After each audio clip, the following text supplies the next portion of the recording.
my natural hair. We love your natural hair. It's unique. I'm so lucky. You want some With water? the weather now. No, I'm fine. I'm fine. I've been enjoying myself with the weather. You could imagine, you know, with the heat and the express. And yes, it's wonderful and great. Where's Pastor Obi? Has he gone? Yeah, he left yesterday. Yeah. Like after the wedding. Yeah. Okay. Yeah. But the children remain. Right? Yeah, that's it. Yeah, okay. They're enjoying their holidays. Yeah. It'll soon be over. When it started, it was as if it would be forever. I'm telling you. I can't believe it's over. Time flies, right? Like 2 more weeks, right? Or 3? I think we'll be going back on Saturday. Yeah, I mean their School. holiday. Yeah, 2 more weeks. 1st September. Today is 13th. Yeah. 2 and a half. Yeah. And then it starts all over again. Another 9 month stretch, right? Non-stop. Non-stop. I'm recording it. Okay. So just let. Hey! Congratulations. Thank you. Happy anniversary. Thank you. This is nice. Oh, thank you, man. Yeah. It's something Eastern African, no? No, it's Kente. It's actually from Ghana. It's just a different color. Usually they have brighter colors, the yellows and the greens, yeah. So it's just a different. It's a modern kind of attire, yeah. Thank you, man. So, how are your kids doing? They're doing very well. One has got a little thing, but the doctors are saying too much. Yeah, it's just a tummy thing. Okay, after all the food yesterday. Thank you, man. Awesome. Have your seat. You want to sit? Oh, you got it. Oh, okay. Everyone is still somehow quiet. I will make them talk. I will make them talk. So let's start with Precious. Ah, yeah. So what can you say about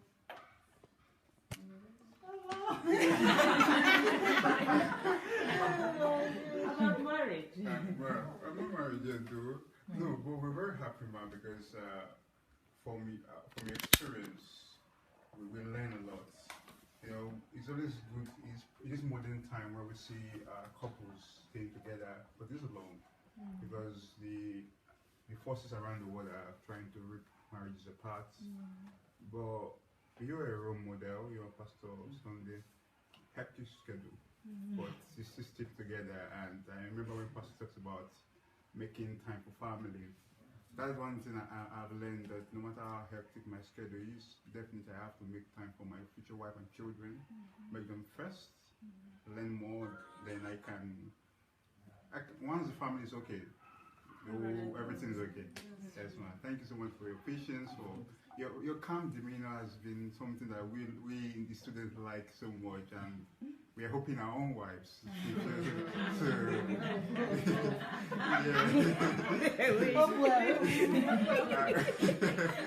Are you translating? Little. That's all for now. Awesome. So, to be more specific, you mentioned making time for the family. Yes, So that's one thing you have, noted, and you will try to make room for that. Yes, Any other thing, Okay. marriage-wise?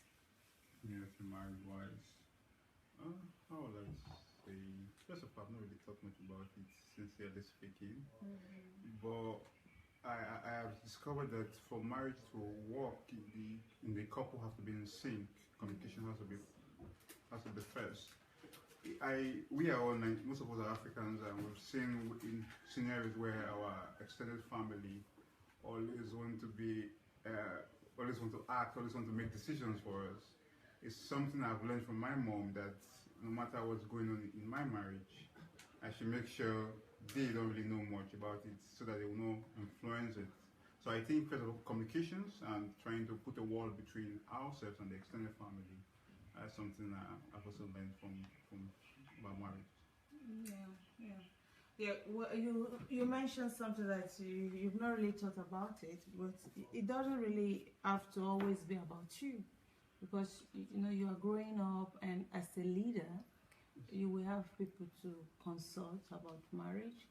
So even if you are not thinking much about yourself, it's still very important to be well-rounded when it comes to marriage, because you will have people under you and you will have to counsel them. So that is one thing.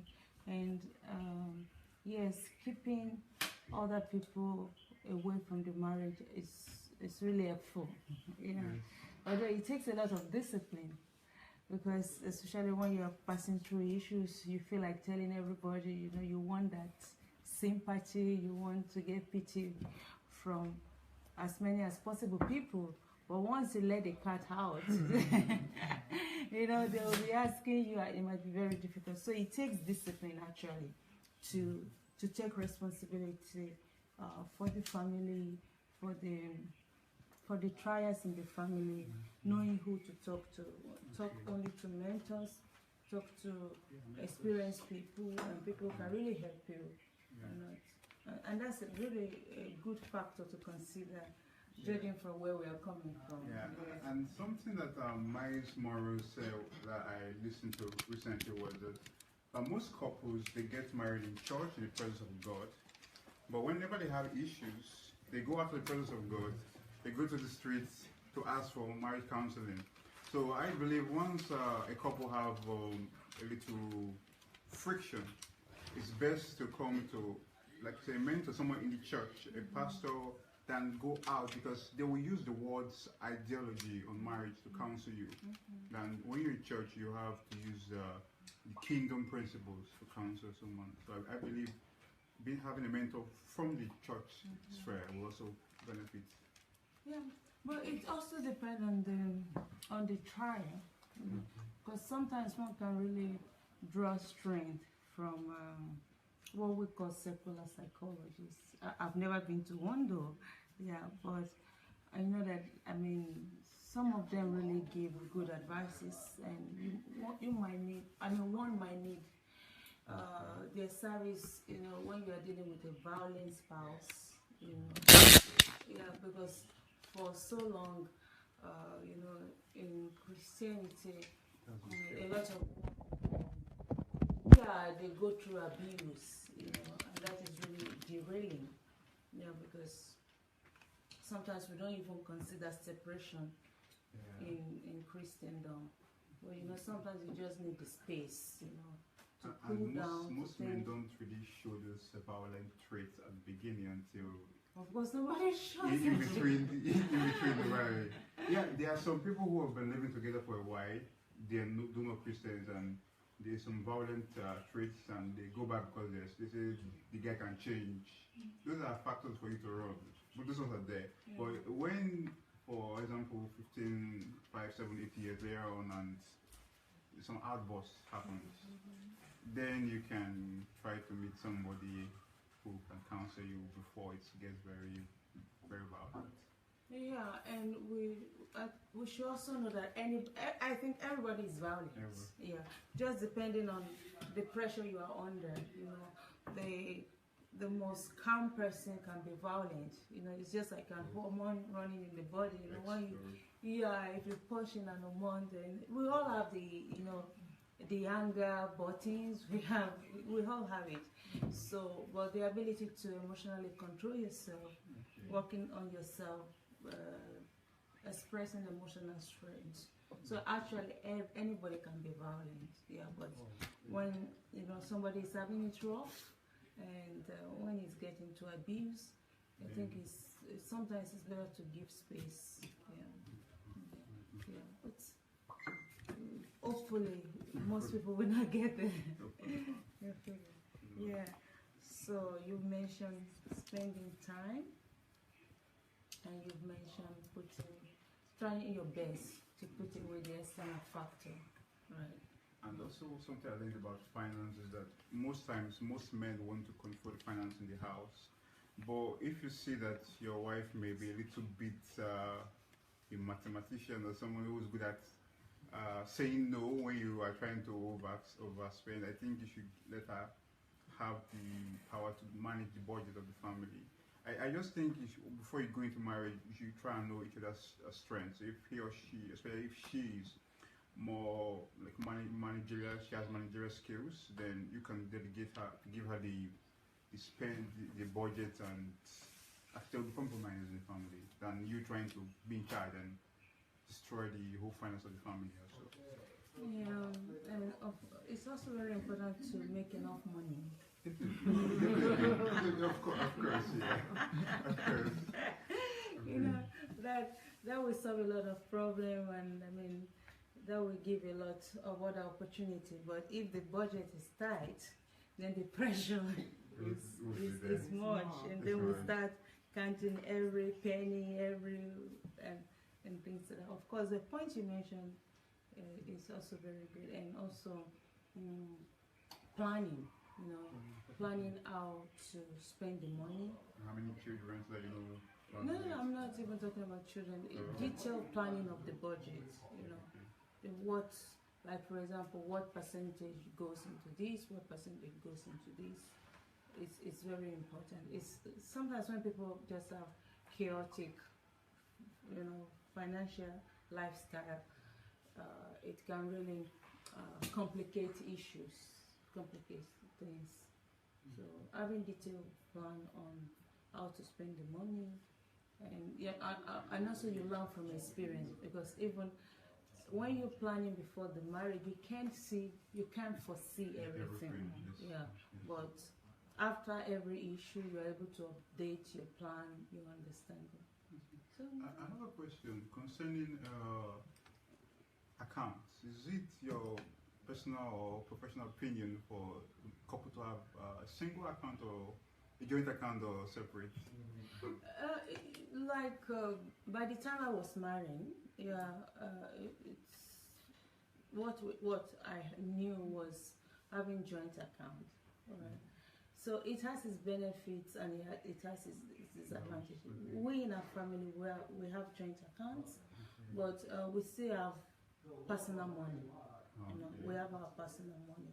So that means you contribute to the joint account, or you? Yes, the main, I mean, the big income goes to the joint account. Okay, yeah, okay. But we still have extras.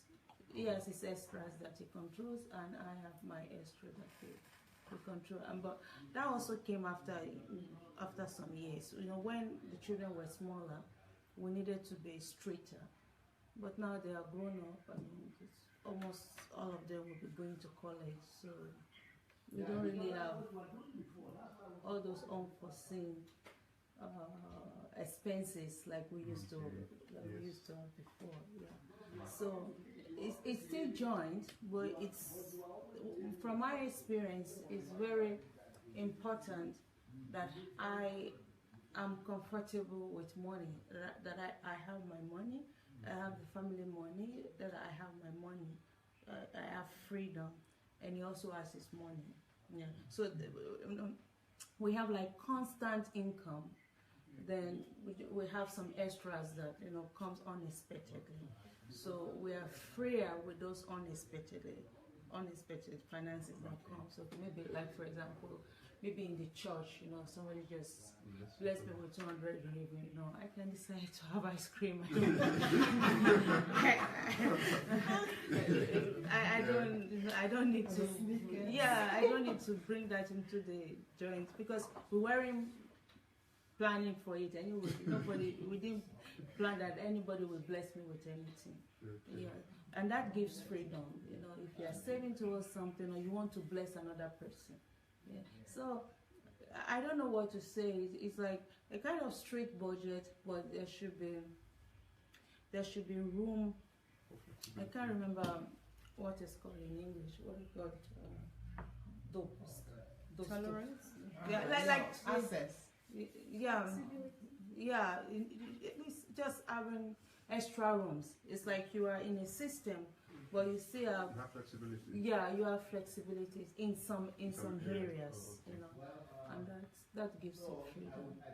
But of course, at the beginning of the marriage, because you are getting to know each other, it's better to have a joint and very joint.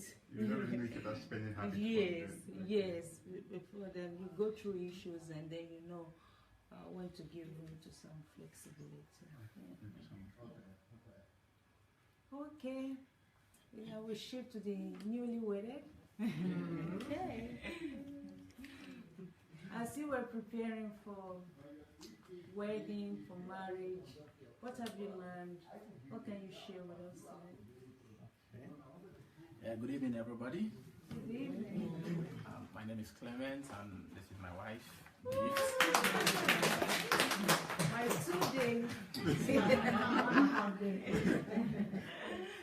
Before I say anything, I would want to appreciate everybody for, being part of our wedding ceremony yesterday, and thank you for your prayers, your support, and everything you did to make our wedding successful.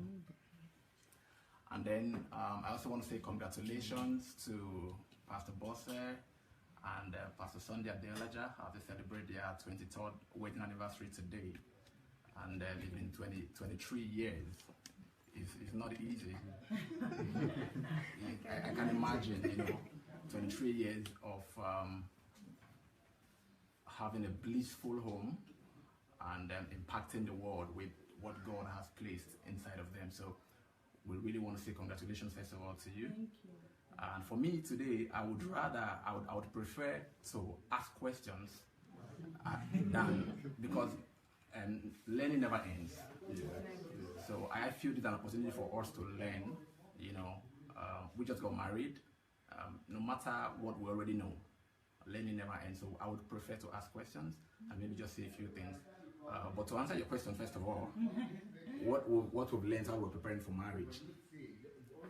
First of all, we've learned that marriage is ordained of God, and that for us particularly, before I used to think that, well, you could just go out there and just pick any woman you want to get married to. But looking at my wife, I realized that having a wife is a gift from God. Because at times I say to her, I said, you were packaged from heaven, just for me. Because I see everything I lack, she has it. And everything she lacks, I have. So I realize that marriage is ordained of God, and He is the giver. So He gives the gifts. You're welcome, sir.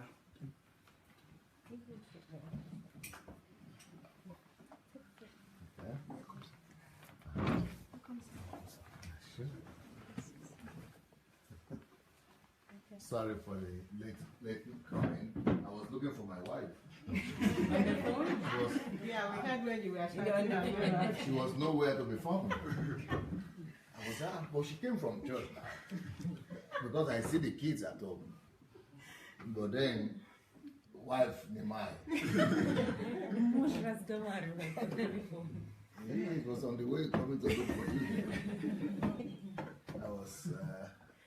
I needed to talk to Timmy because that was urgent. Yep. Okay. Go ahead. Okay. Newlywed. Pastor Sandei just came in.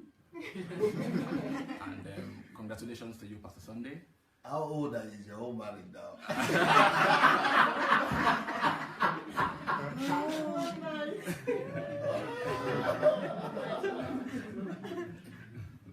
You like to be here? Maybe you go outside. There is no mosquitoes outside. It's much more better than here. It's stuffy. I've been here only 1 minute and it's very stuffy.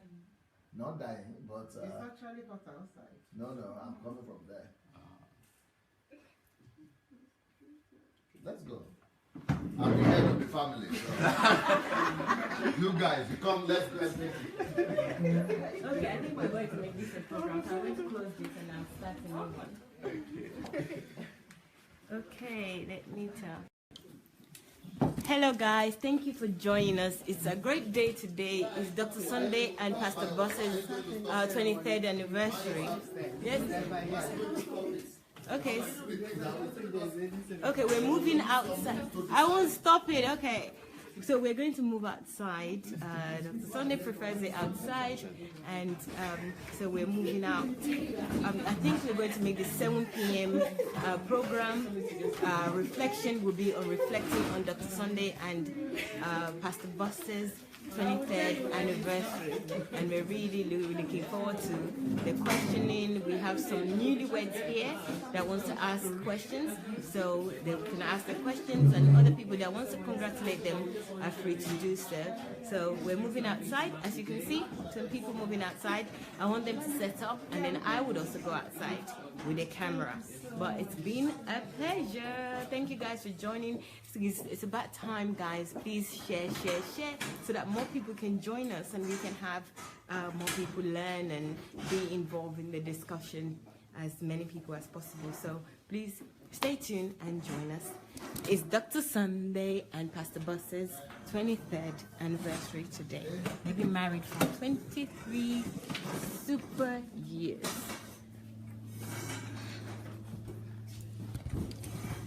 Okay.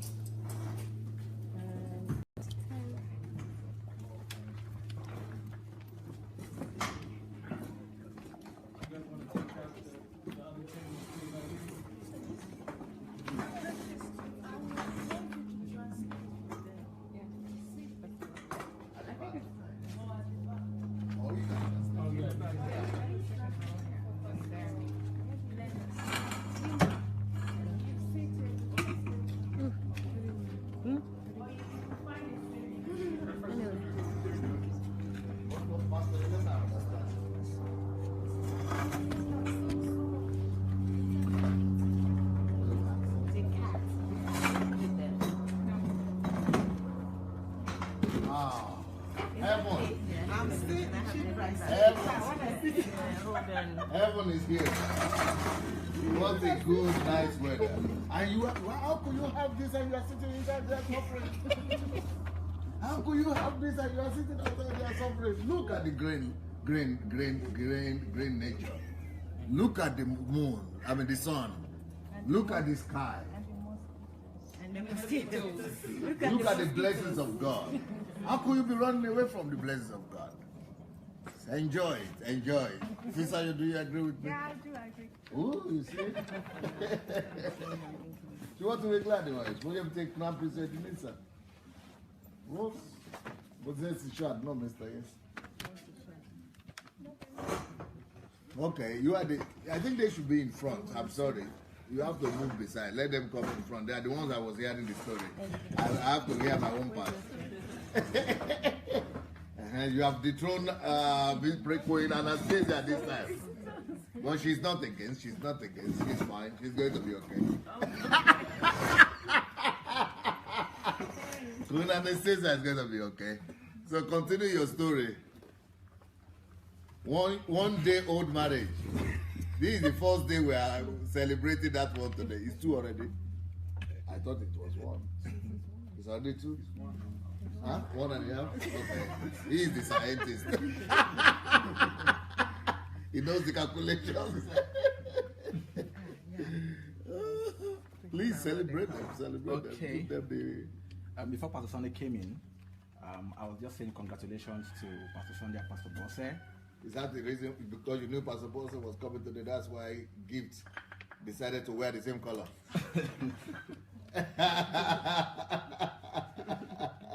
Or you are just in the spirit? I actually just not seeing it. Okay. But even me, I'm almost the same color as you as well. You know, since the two of you have decided like that, so I decided not to be far away from you people. So we are running after you are catching up.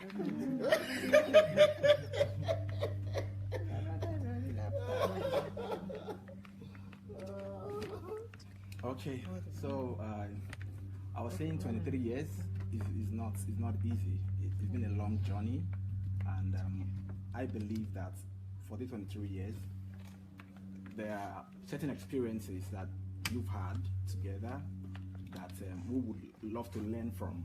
You know, being that we're just 1 day old or maybe 2 days old in a marriage, and so I said I would prefer to ask questions today than, give statements. So, Smart. so I want to start by saying that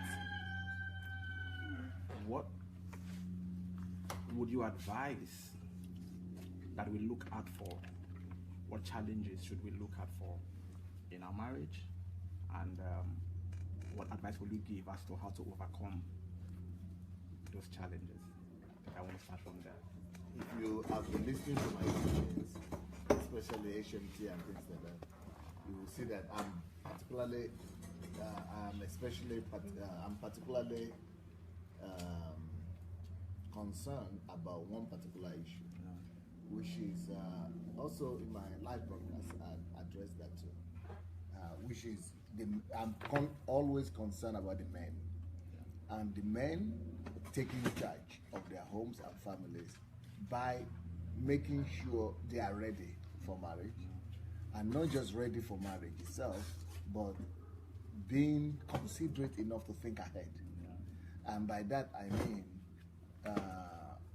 providing all the necessary amenities or facilities or whatsoever that would be needed for the lady to function. Now, this is the best time you ever have. I'm not cussing out, but just for you to know, the best time you ever have is when the two of you are just by yourself. So if you are going to make the mistake of get pregnant by next month, then you are not my disciple. Now you deny yourself. Because that is what people do. They go ahead and get their wives pregnant, and they said it's God who sent us. They would send the blessing. Yes. I said, God, now God sleep with them. So don't lie on God here in my own presence. May I not go allow it to happen. But people do that all the time. So your friend is a witness. He's hearing the story. So it will not be wise for you to be students and then get pregnant when she's in school. For me, that would be not loving her at all. Now, she might come to you because she might have girlfriends and mother and grandmother who will be telling her, you are now this age, time is going, bring our daughter, grandchild, do grandchild, want to do grandchild too. It doesn't matter, God will take care of them. I was like, but Mama, I'm in school. No, I gave birth to you. And that the way I gave birth to you and God helped me, that's the way also God will help you to take care of the ones He will give you. All those narrations, don't build your life on those kind of things. Life is much more advanced than all the story, the village story they used to tell us. So that's the first advice I would like to give. Don't get pregnant the first year. But the other day somebody was telling me, if you don't get pregnant the first year, thank God you are not in Nigeria. But I was told if you don't get pregnant the first year, that all the relatives will begin to take her to the herbalist. Or to the prophets for some prayers to be offered. And then if she doesn't get pregnant the second year too, or the third, then they might say you brought the wrong lady home, that she cannot have children.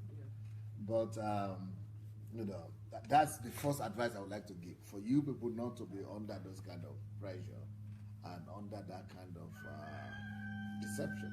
Because I will not imagine, when we married, my wife was in school too. I was not in school, but she was in school. But I would not even dare imagine that while she's in school, she will get pregnant. Can you imagine that? Carrying the pregnancy and all that. That is being wicked. That is not good at all. It's like a friend of mine, not a friend, and one of my disciples also who is on this on our platform. He got he's based abroad in another country. I will not mention the country. And then the fiancé is based in Africa. So he went and married her, and he will go back to try to make her pregnant and come back. Now that the thing didn't work out, they have started saying, there is a problem, so let's do this, let's do that. So he called me and said, Pastor, we have a problem. I said, what problem? He said, we are not having children. I said, how long have you been married? I think they married last year. I said, well, who told you have a problem? He said, my mother, my father, even our own parents too, and everybody is after us. I said, so you are in another country, and this guy is back in Africa. How do you expect her to be pregnant? I said, I go to visit, and I said, are you a bird? It's birds that do those kind of things. I said, you should be thanking your God that she didn't get pregnant. I said, you have to think, how can you say you are my disciple, you'll be listening to me? How could you even imagine doing that? You know what he wanted to do? Because he has not cleared invitation and a green card, and we don't know how long that is going to take off.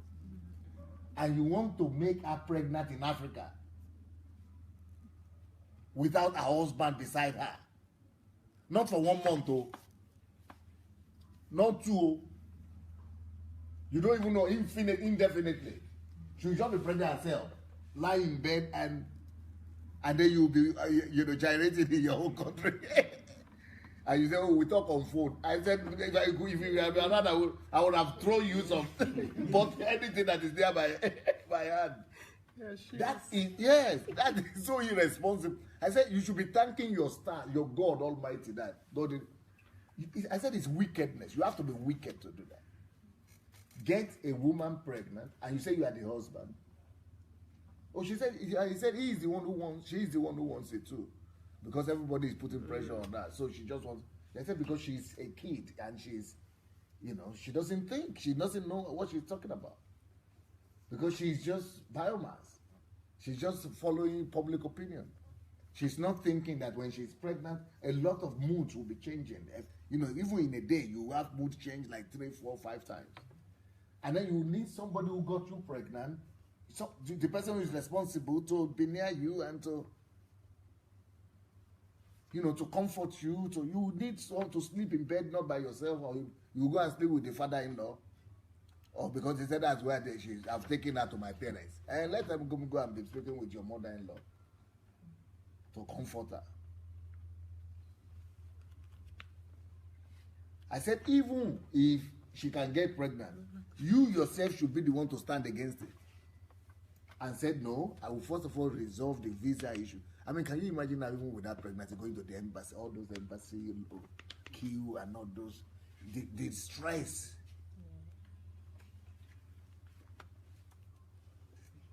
So people don't think. Because everybody is talking. You see, everybody is talking.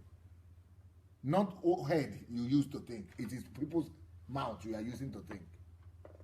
And God gave you head to think with, not people's mouth to think with. I said, even after she has arrived in America, you still have to stay with her in that America first. Because she doesn't even know America. She has to learn to drive there. She has to learn the way the system was. I mean, don't just get her pregnant. Even after coming to America, she needs at least 1 year to get used to the system before getting pregnant. The eyes of the guy opened. He said, okay, what will I be telling our relatives about when they call down? I said, when they talk about that, tell them that I'm not going to talk about that at all. I honor you, I respect you about that. But this one is my life. Just, it's our own family. Leave it to you. So that's number 1. Number 2, you need to make sure, before you marry, now that you are already married, you need to make sure that the girl you told to become your wife, that she's totally covered, so well covered, protected, and provided for.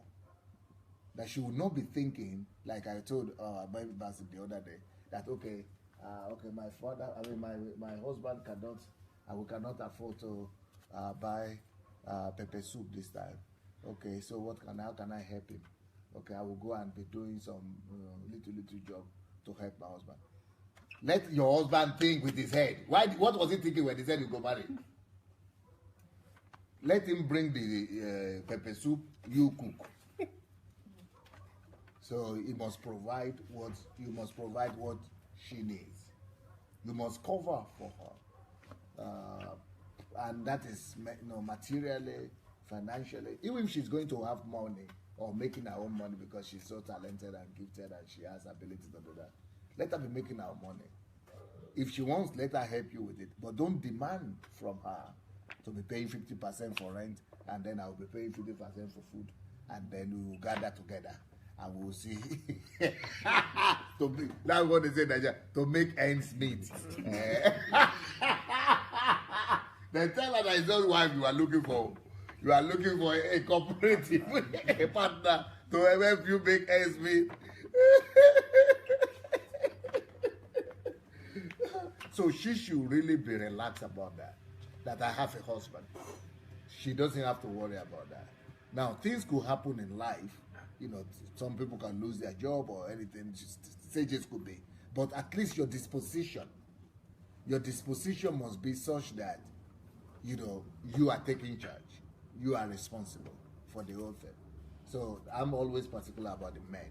So if you can do that, you know, make sure that you don't put any other under any stress. She shouldn't be under any stress, especially if she's going to school. If I were you, I would let her finish her school first before we're even having children. You know, that will give her a lot of. And you are saying, okay, but she might have age or something. Look, the thing is that with this age, especially in Europe, people are giving birth at any age they want to. So don't worry about that. You have as many children as you want, but you have them in a condition that is conducive. You'll be more ready.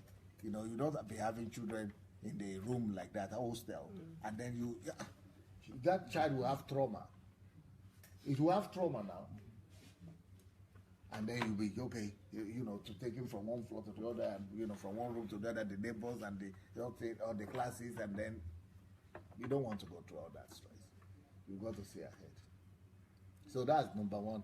For me, you said we are 33 years in marriage. For me, just like we are just 2 years, 3 years in marriage. That's the way I feel. I don't feel 33 at all, and maybe 3 maximum. That's what I'm feeling.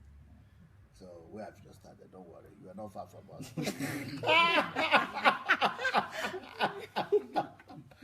Okay. So number 2 is that, you know, make sure that the provision is there. Number 4, is it number 3 or number 4? I don't even know. 3. Huh? 3. Number 3. Okay. I learned a very good lesson before we even married ourselves. That you should vow to yourself never to do 2 things. Never raise your voice at your husband, at your wife, and maybe the wife also shouldn't raise her voice at the husband, definitely. That one is almost like, as I assume she would not, but let me just say it. But normally it's the man who wants to do that because it is written at the head, all those kind of things. So we don't want that kind of formula there. So never raise your voice.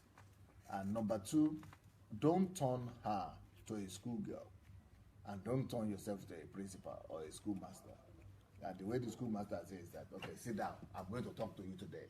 And then you'll be lecturing her, making her feel dejected and as if she's nothing.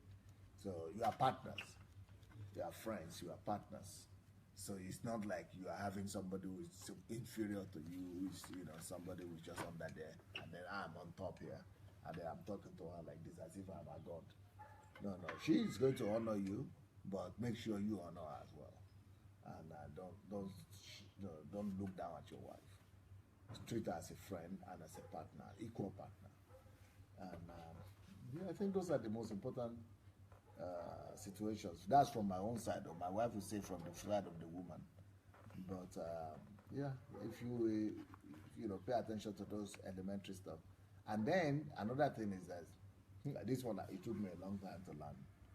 I didn't know that just being in the house, living in the same house with your husband, and even sleeping together and things like that, having children, that doesn't mean you are spending time with her.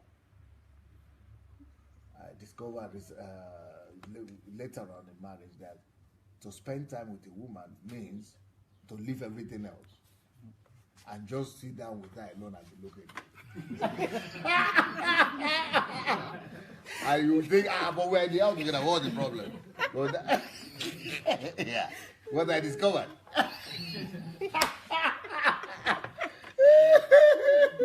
Is that to spend time with her means just leave everything that you are doing, all your business, all your work, all your book you are writing, all your sermons, as if you don't have work to do. That's the biggest problem for a man. As if you don't have anything to do in life like this. even leave your congregants and all your leaders and fellowship. I just see that one-on-one like this. I will look at it. So she'll be telling you all kind of things she's thinking about and what is bothering her. You just look at it and say, yes. Yeah, only just to respond. So that was because I used to read in Christian books that give your family one day a week. But they say, okay, let her do whatever she wants, go to shop or go to rest or go to. But that's different though. The one I'm talking about that. The one I'm talking about that, don't be that one. No. That one going to a restaurant or going to a place, that's also good. But apart from that, our own time is very important. Just sitting down with her like this and looking at each other's eyes. Then she will be telling you all the things that she has, all kinds of emotions. If you have listened to my series, you will see that the ladies have all kinds of thousands of emotions, feelings going on. And you don't have anything. You just have two. And your two ones are being met every day, so you don't even care. But she has all of them, culminating all the time. And, just, yeah, so a lot of undercurrents in a woman. So she needs time to just be able to release this. So, and that would be good to have that, if not every day, at least once a week. Just sit down and just, but every day it will be better. The more frequent, the better for you. So, well, those are the basic things I think that you might want to pay attention to. Thank you, sir. Now it's Pastor Bose's turn. You see the lady is smiling now. Before she was looking as if she didn't have smile. Now I can see she still has it. I could show the smile that where are you lost? It's the girl's smile you go show, not be my own now. My own no matter. That's it. Let's fix that one in the camera. So that if she loses this thing, then I know we are in trouble. I will not wait for her to come and report. And you I go call. If I don't see those mice coming, sure, you are going to get a call from us. Okay. To what Pastor had said, I would like to add this also from experience. Okay, there's what you call men's psychology, women's psychology. So it's good if you will know that and enter into the marriage what I will call more mature, understanding the differences between the two of you.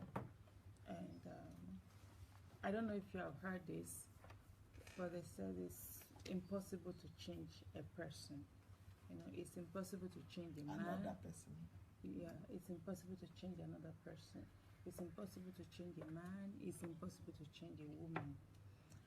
So knowing that you are different is very important, and not trying to change him or not trying to change her will be really helpful. Yeah, and it will save you from a lot of trouble. So when you see those differences, it's better to turn it into a learning curve. Make your notes, study, understand, and say the best way to approach. Because when we know something or when we know somebody, then we look for the best approach. So instead of that becoming a weakness, one should learn to turn that into strength, by knowing the person and knowing the psychology of the person you are dealing with. Number two, generally we women we tend to be more orderly in some areas, and since we view the home management as our territory, although the husband is the head of the family, but you as a woman, you feel the house is your territory. Yeah. So and we tend to like things to be the way we want it, right? But living with another person will bring some disruption. Once we had to consult a couple, and the wife was complaining that he doesn't wash plates after himself, he leaves the kitchen dirty and stuff like that. And when we spoke to the man said he's trying, but that the woman wanted perfect order. You know, the man, the husband thought he was doing his best, because I mean that was his best. That was what he knew. Yeah. But it's like the woman was noting, you know, every dot, every dirt. So I had to tell the lady that if you want a perfect kitchen, if you want a neat kitchen, then most likely you have to keep your kitchen to yourself without your husband. So what I'm trying to say is that there will be a big difference between when you are living alone, when you know where things are, you knew there was no intruder, things were always like this. A new character is you might not have that kind of understanding you have. So understanding that now you are not living alone and things will not always stay the way they were staying before, and just approaching that in a mature way, you know, like for example, when my kids were smaller and they didn't love washing the plates, so I had to explain to them that, well, they needed to wash the plates because we had food to eat. If there were no food, there would be no plate to wash. So those kind of discomfort, you know, things not standing the way you would have loved it to be, or things not being the way it would have been if you were one living alone, it's like that because you are married, you know.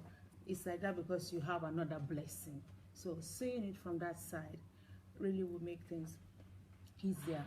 Okay. The next thing is, well, I don't know your type of personality, but I, for some time, before I became a better personality, a bolder personality, when somebody misbehaves, and that misbehaving could, it doesn't necessarily need to be something wrong, but something wrong in my own eyes, in my own understanding, expectation, behavior. You know, when somebody misbehaves or somebody does something, you know, it's like I just become dumbfounded. I just become perplexed. It's like I'm lost for words. I'm so, I don't know how to say it, so annoyed that a human being could do this, that I even sometimes it was even difficult for me to express, you know, what I was feeling. So I will keep that to myself a lot. So, and which will not help issues, because, you know, then the anger will be accumulating, and then when you couldn't take it any longer, you just flare up.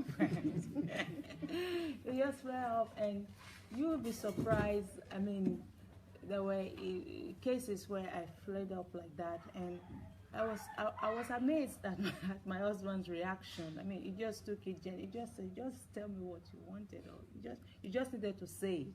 Yeah. So, not, you know, accumulating all those negative emotions. It's better to write them down, and then let him know, or let her know that there's something I would like to discuss with you.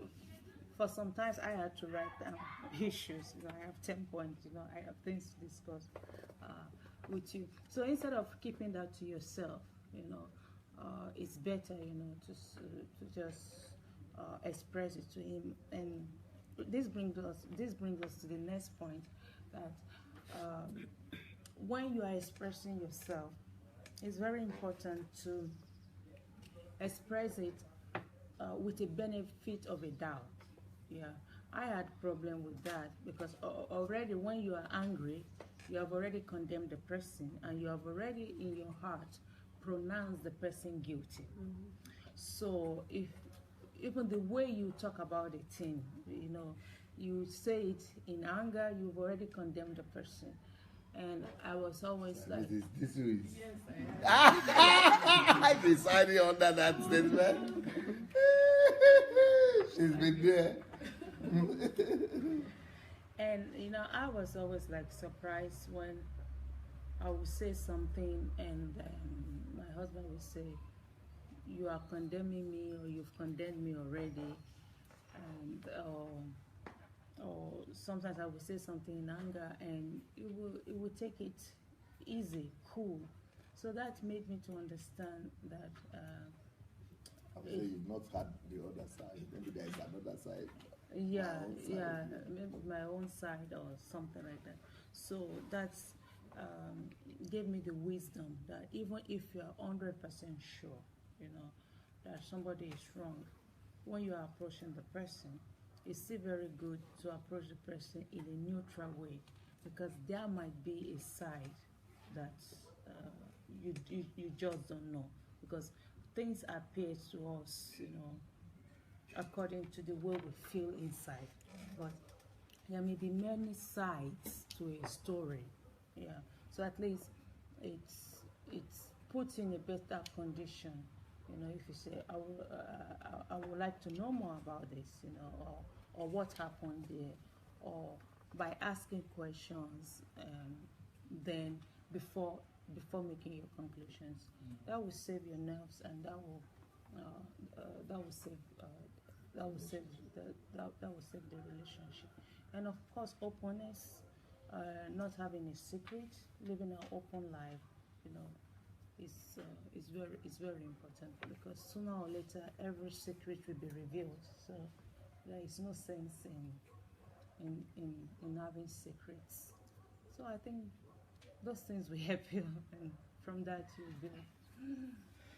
Thank you so much. You're welcome. Thank you so much. Yeah, I think I have a question. Okay.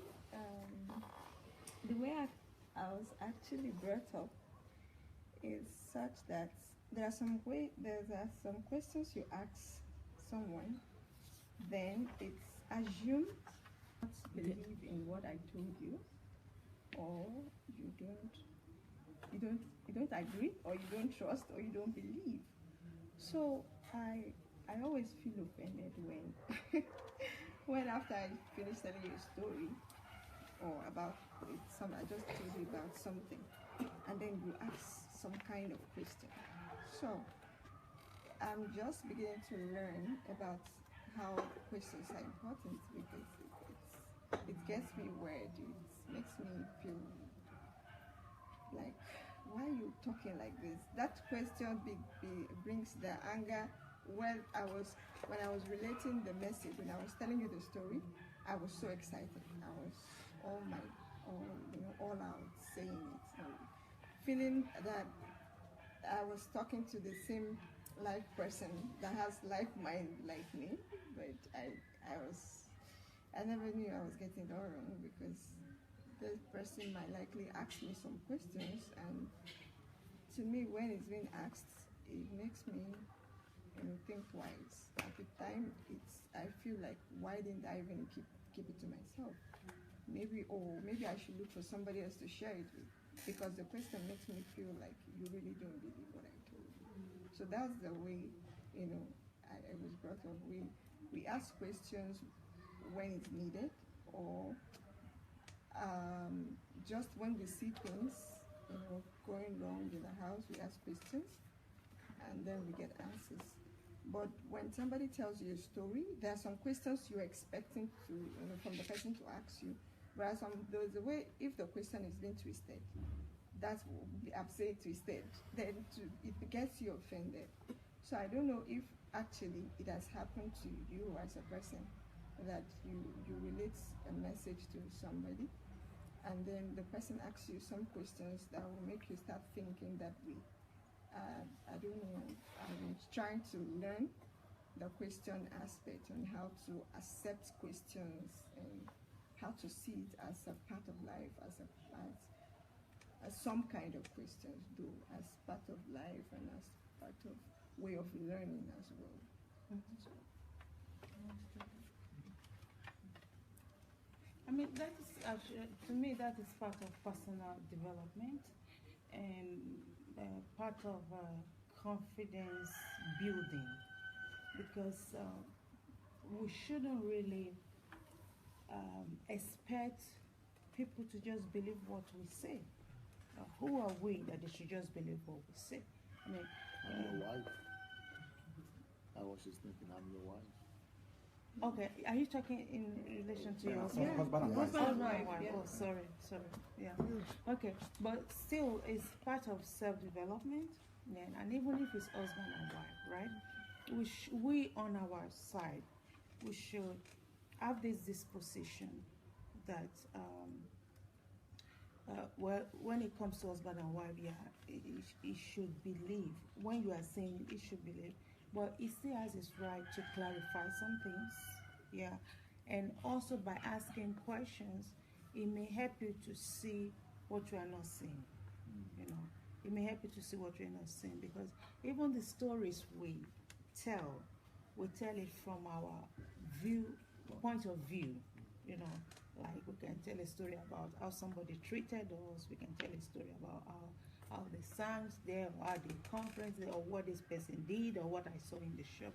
You know, before we could tell that story, we still have to. It has to pass through us, and by passing through us, it has been infiltrated. You know, with our mindset, with our understanding. So we still tell the story to our advantage, consciously or unconsciously. We still say it to our advantage. So asking questions, which is very encouraged in self-development. You know, if you are not asking questions, you are considered, you know, a dumb person, you know, somebody who doesn't want to learn. Through questions, we get to understand, we get into the depth of the thing. So you ask questions for clarification, you ask questions, sometimes we say, just to clarify, just to be sure I'm getting you right.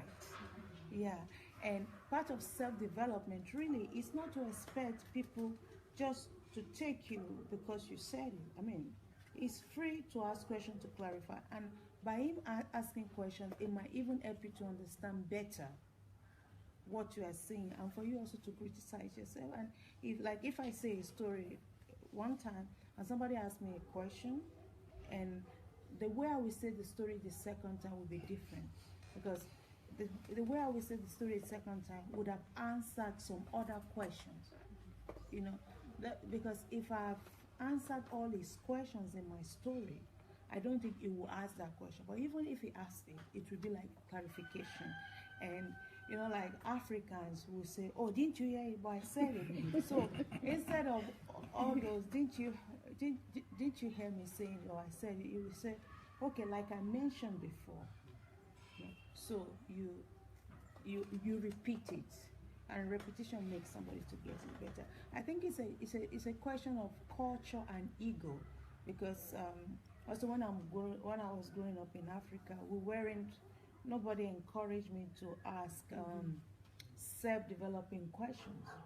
You ask questions if you really need answers, and you don't ask challenging questions. And who are you to ask such challenging questions? So it's a benefit of our age that we can ask self-developing questions, challenging questions, which make us better people.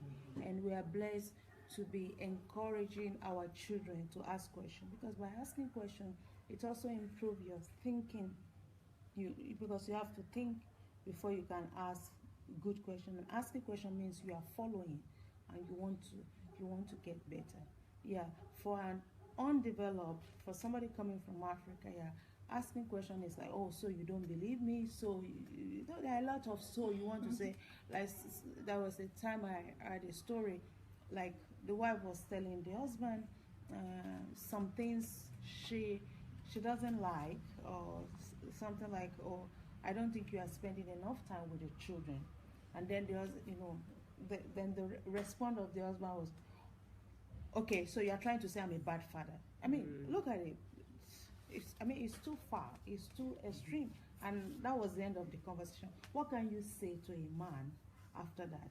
You just know that his brain is undeveloped. He's too far. You know, somebody is just his emotions are or his emotions are undeveloped, because it's very difficult to continue a conversation after that, because that was not what the wife meant. The wife was really meaning to help him to become a better father. Nobody was saying that he wasn't a good father, but if he will pay attention to that, then he will become a better father. But you know, we have those kind of extremes a lot, not just in Africa, with anybody. It's like when you don't have an argument, then you just flare up. So you're trying to say, because there's no argument. But when you have an argument, you're able to follow through the conversation. So I think that's an upbringing, something that is a cultural thing, and the more you work on yourself, you read books, you work on becoming a personality, you will even be encouraging questions. I don't know if you have listened to people after making a speech, then they ask people for questions. You know, that means they are confident. You know, that means it's not that I've told you everything. End, period. So, oh, do you have any question? That means, do you want to go back to any area of what I've spoken about, or do you want to bring something else? They're confident people. Any more questions? Any question? But somebody that is not confident, of course, no question. I said it. Just take it.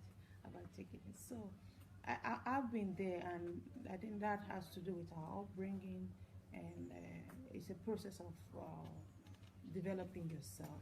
Because after some times, you yourself will be asking yourself questions. You know, you yourself will be asking yourself questions, and your delivery will become better, and your understanding of life will become better. Okay. Let me try to contribute to that question. You see, this is now the same scenario we're acting out now. She just told her own part of the story. She just told a story now by answering you. Okay, she just told something, but I'm going to interject and not totally agree with what she's saying, but not also disagree. But I'm going to add another aspect to it. So even though she has said what she has said, but what I think that your question was I think is a little bit useful, because that's why the gospel is written by 4 different people, because they all understood it different. Okay, I think your question is actually about more of a question of husband and wife. That is, if you, Princess, as a wife, you are telling me something, you came back excited from church, from town, from school of the children or something, you came back excited and you are telling me some stories. But the first desire and need of that wife is actually that I will also be excited back. Because she's excited about whatever she's talking about, and she's emotional about it. So she doesn't even if I don't agree, she wants me to share excitement, to share in her excitement and be a share leader, and just support her and back her up, be on her side with that story, and support her even when I have questions, but I still act out in support. And then when she has landed, but most men can't wait that long. Most men can't wait that long. So instead of the man waiting that long until she finishes the story before asking the question, we would like to ask, even in the beginning of the story or in the middle of the story or something. Then, even when she wants to say, but no, wait, let me tell you the thing I'm thinking. Let me finish my, let me, you listen to me first. So she has a need in her emotions being filled. Her emotional needs to be met by just you listening to the end and controlling yourself. So the problem women have is that we have to control our emotions. We have to control our urge. But let me now tell you, ladies, where men are coming from when she is stopping you to ask questions. The reason he's stopping you to interject is because he is eager to help you. It's not that he doesn't want to hear the story to the end, but he's eager to say, okay, maybe, what I will say will help. And he's always looking, as a protector that he is, and as a man, he's always thinking that whatever you are story you are telling, that it's going to need, you are telling him all those things because you will need some of his help. So he wants to offer help. So he's quickly stopping you for you to know that I'm here. So, I'm going to tell you now, the way to resolve it and how the thing is going to be resolved. But that's not what a girl needs right now. I don't need help or a solution or anything. I just need you to be here and to listen to me and to understand what I'm telling you and to be on the same page with me. Then after that, then maybe if you have any question or then you can say. But if you also stop the man at that time and say, please listen to the end, he will also shut down and say, I thought I was helping her. And now she has even shut my mouth out. So this is a little bit of a little bit of peculiarity between men and women that we need to be more sensitive about.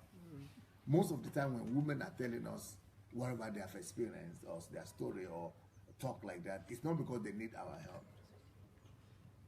And most of the time we think also, another thing that men think also sometimes, that they think that by stopping you and asking you some questions, that they are supporting you, that they want to support the conversation.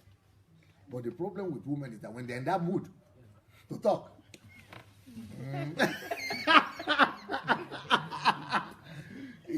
just let it flow. It's better not to, your help might not be needed.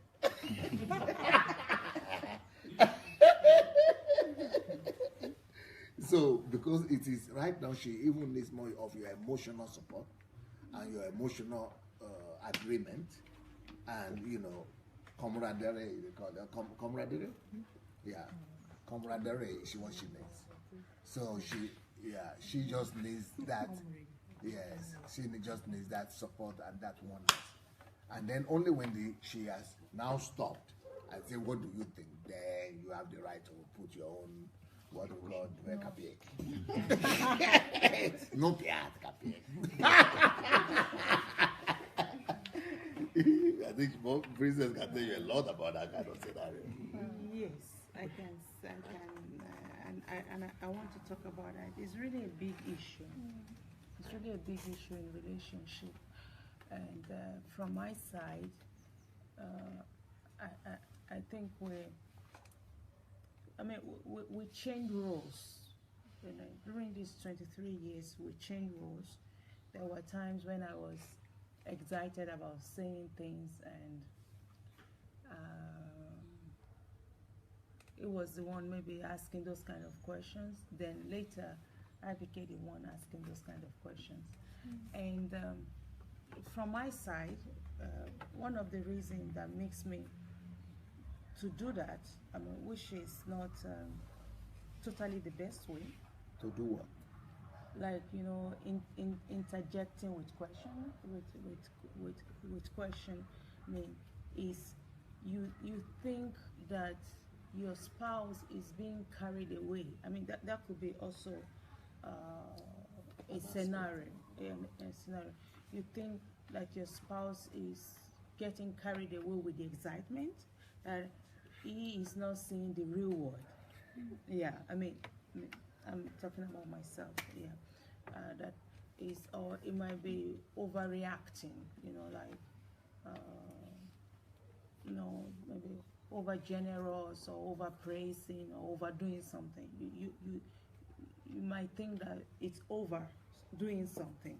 So by asking questions, you try to bring it down. Yeah, you try to bring it down.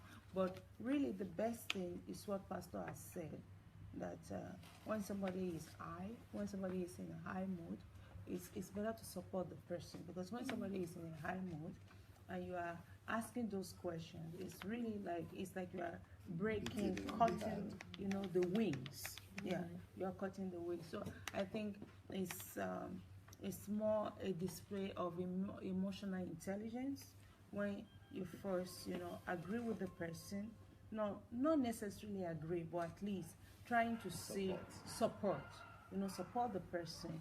Then when you have concern, it could be another day, it could be after a week, going back to the situation. By that time, also the person might have cooled down, or maybe even have a little bit of different opinion.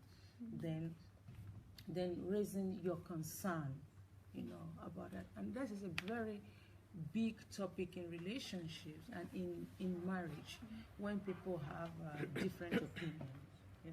When people have different opinions, it's a very big issue. So giving time, taking time out, for every part to sort things out can really help in such situations. So to me, it comes back to trusting God. It comes back to trusting God. That's okay. For those waiting time, when you see that your spouse is excited about something or is committed to something, and you think a balance needs to be striking it, then it now comes to trusting God, praying about it, for God's will to be done. Because sometimes we think we know the best thing, for our spouse. We think we know this is how it should be, but God has, 1,000 variants, and we don't always know exactly the way God wants to do it. So it's another step of faith and trusting God.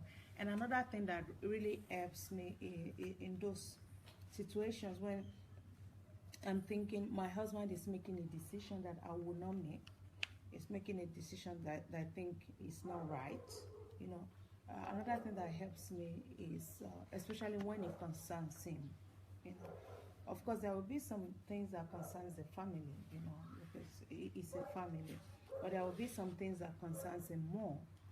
So what helps me in other cases is that I think back to the time when he was a bachelor, when I was not in his life, and he lived, he made his decisions, he got the glory, he got the consequences.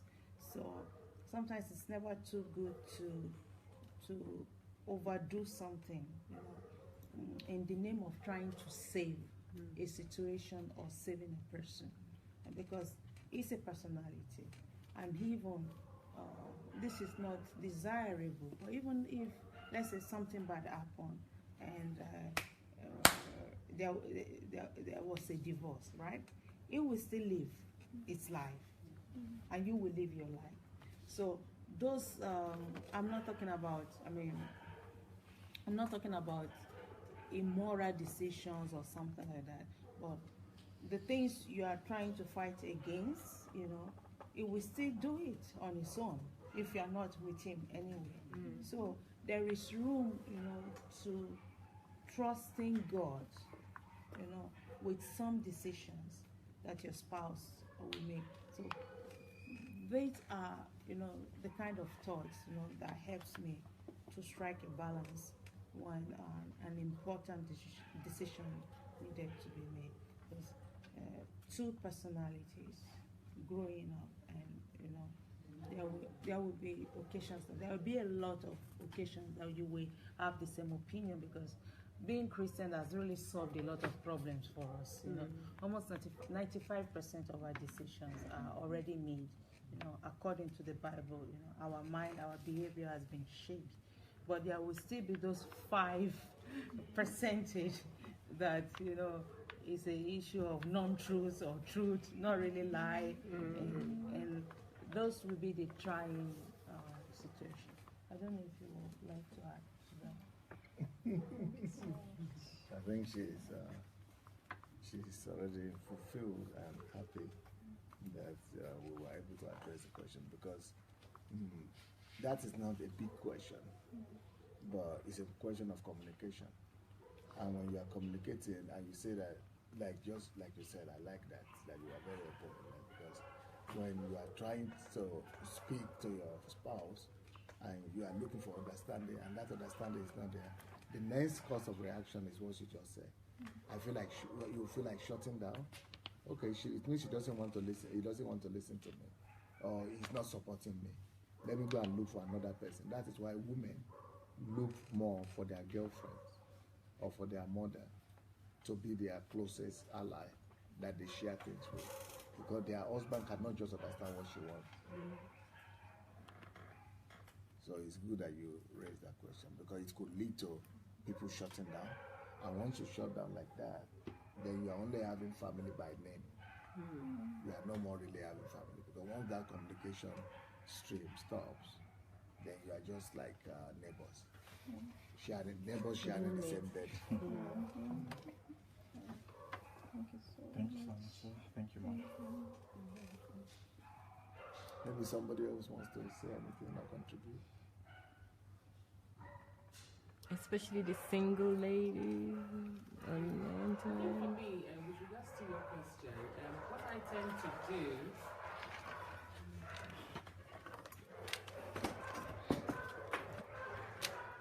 regarding that question, and what I tend to do is when I'm not getting answers, I tend to go and make that decision.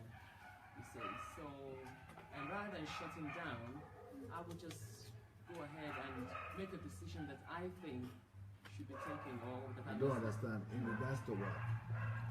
With regards to what Pastor Bose was saying. Okay, say that. I will repeat the scenario, because we don't remember what particular scenario. There are so many scenarios.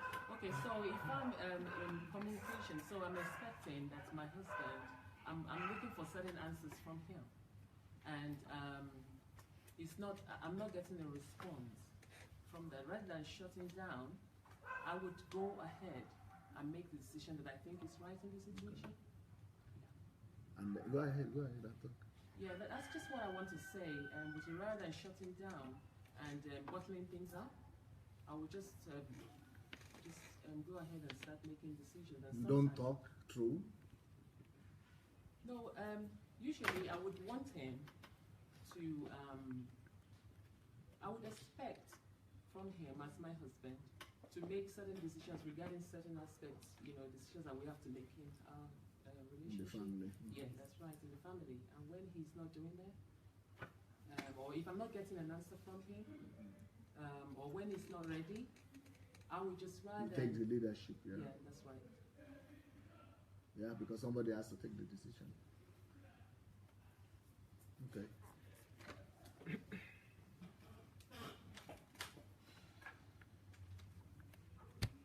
Anyone else wants to say anything? Even, it doesn't have to be a question. You can actually say what you want to say about Dr. Sandei and Pastor Bose, their marriage, what it means to you, how you've been inspired or not inspired. Doesn't have to be a question. It's their day. You can actually celebrate them as you wish.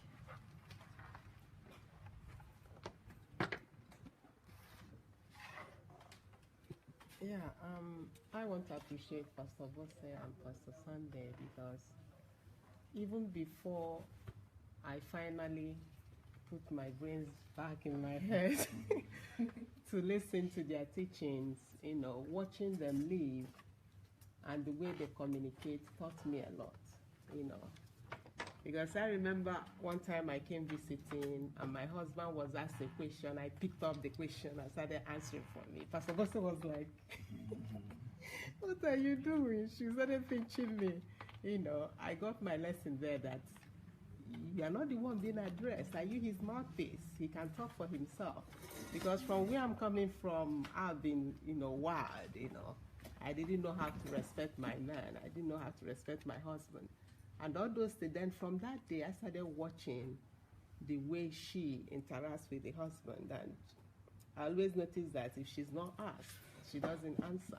It's not that she has nothing to say, but it's just that a way of showing that respect, a way of showing that he is the head. As we say that the man's food is his ego. It's a way of that hyping his ego. Respect him, especially when you're in the public. So many other things I learned just watching them live their lives before I actually became a mentee of theirs, in the real sense. So I am so grateful that, they have been mentors, not only to me, but a lot of us that can testify that watching their lives is a big privilege. Those that are wise enough to have their legs find them here, apart from their teachings that we follow on Facebook and other social media. So I am so very, very privileged, and thank God that, I'm learning now, officially learning from them. Yeah, and I wanted to add a little bit to your question, like when she was saying, Pastor, they answered the question that you listen, that sometimes you might interrupt to help her. But even if, it depends on the kind of personality you are, even if you're the type that listens to the whatever story that her excitement and everything till the end, like Pastor Sandey said that the most important thing is to share in that excitement. So even if you listen to the end and still just ask the question, you didn't feed her, you didn't feed her excitement. Yeah, you should go, baby, yeah, even if you don't wanna, because it happens to me sometimes, that you come with this excitement, you talk, and it will just be, what were you saying, some kind of, I would say stupid question. That's not what you expected. You expecting a full excitement, like, yeah, come on, baby, yeah, and that kind of a thing. So no matter where you break it, she needs that feed, food of excitement, show that excitement before you ask your question. Because if your question comes before the excitement, you've killed her too. You've cut off those wings, yeah. So that is it. Thank you. Thank you.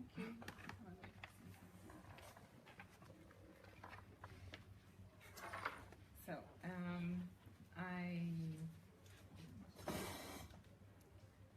I want to say that I'm really grateful for the fact that I have this opportunity to be here and to observe you too, because I have grown up in a family that is not, I can say dysfunctional, especially in terms of my parents, and I actually didn't plan to come and learn in that aspect, but I'm just very grateful that I have that opportunity to see how it can work, because I noticed that there's a lot that I have learned from my parents that I didn't like, but that I also acquired by myself, having been in a relationship. And there were things that I did not want to do that I did. And I realized that it was because I never really understood what it means to be yourself still while you're in a relationship or in a marriage. And all I've been seeing is that women most of the time would always give in somehow. They would always, you can see that there's something in them that would die because of that relationship. And I see, to me it's very fascinating to see that you, Pastor Bose, are just doing your own thing. And you are, you're just living your life, you're planning it the way it fits you and the way it fits your purpose, and you are still your own person. And whenever you respond to questions or you're with people, you still have that independence that you kept. And I feel, to me, this is something that I haven't really seen. And most of the times it is rather negative when the woman says that she's independent, because it's more showing that she doesn't need the man, and at any time she could just say bye and that's it, because she's independent. But I can see that there is a balance between you two, and that even though you still have your own person and you still have your own independence, you fit into Dr. Sandey's life And make room for him. Yeah. Exactly. It's very fascinating, also just because Dr. Sandey is who he is, and still being able to cope and being able to somehow fill the puzzle. It's such a great experience for me to witness, and I learned so much that I feel like I can't say that I don't want to get married, but I don't want to get married yet, because there's so much that I'm learning every day just by observing you two. even though I'm not there when you have deep conversations or anything, but just the way that you interact with each other when we are around or in church, when you answer questions, or the way you look at each other or at other people. To me, I observe a lot, and you know, I draw my conclusions this way and learn, and if I don't understand anything, then I come and ask. But I can say for myself that I'm just very grateful that I've been able to witness this, and it has given me a lot of hope for my own future, whatever it is. I just feel like I don't need to be married in order to be happy and fulfilled, but I also realize that it can be such a really great blessing. And I want, if this is this is something I would be doing, I want it to be working. I don't want to be, I don't want it to fail, and I don't want it to be an obstacle, because it's not I feel like it's not a big deal, if you understand what I mean. It's not a big deal here, because you both can focus on your own assignments, you can focus on whatever you have to do, and it still works. So, and this is always an issue with people that I know, even if it's my friends, not necessarily my parents, but whenever we talk about things, and the problems are always in the marriage, and this marriage, or these marriage problems, they interfere with everything else. And so for me, it was always an issue, like, if you're married, do you have to give up something? You have to give up some part of you, and it's just beautiful to see that finally there's a place where it all can work together and it all can function. And it's obviously not 100% perfect all the time, like you have always said, but it can work. And I want to get to a place where I can also say this one day, and I can say, okay, no matter what, it works, and I can still follow my focus, my purpose. I can take time for my children, I can take time for whoever it is else that I'm taking care of outside of the family and parents and all of these kind of things. So yeah, it's just a beautiful thing to witness. And, thank you for that. Yeah, precious. I will let you have it. I have this to say. I think what has helped is, like Pastor says, you can see that he has an understanding of who a woman is. And because, I don't know how to say it, is it I've been given freedom, or I don't know how to say it, because really I'm supposed to be free. But because of the right mentality, and because of his attitude to me, you know, that allows me to be myself, to be free. So it makes it easy to submit in questions where we don't have agreement. Yeah, because most of the times we have agreement, because most of the time I'm free to be myself. So in those, there are few issues, and of course, I mean, there are, how do I say, they are normal issues, you know, they are not controversial issues, they are just life issues, right? So in those few moments, you know, when we have disagreement, of course, I try to do what he prefers to do, just because I've had a big portion, you know, of freedom, of being myself. So those few times, you know, I need to submit to him.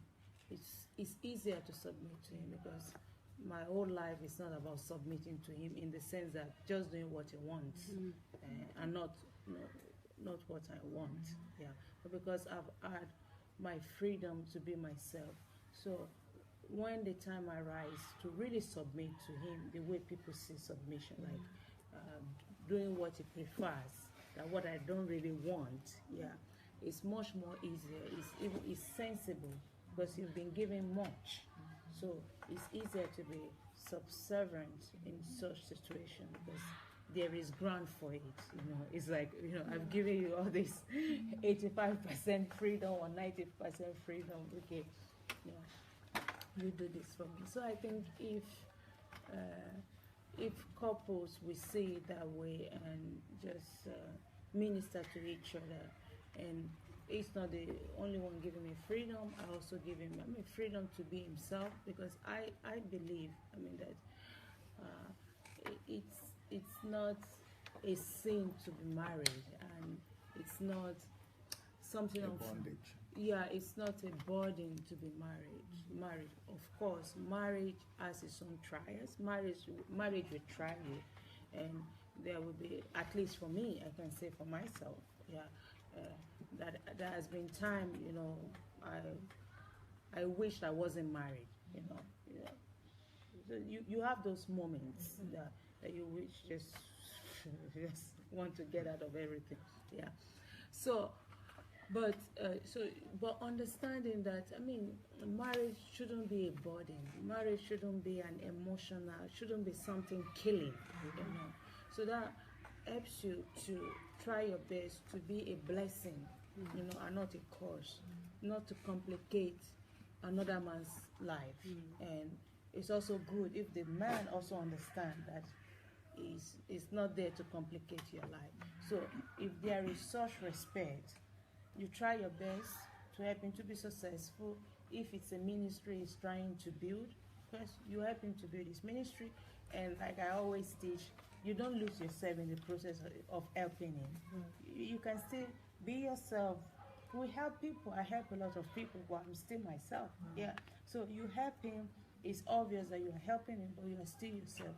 He helps me, but he is still himself. So I think if couples understand that this marriage is not, the Bible says, I will bring a suitable helper, in the sense that, okay, the wife, but I also see it, this is my understanding.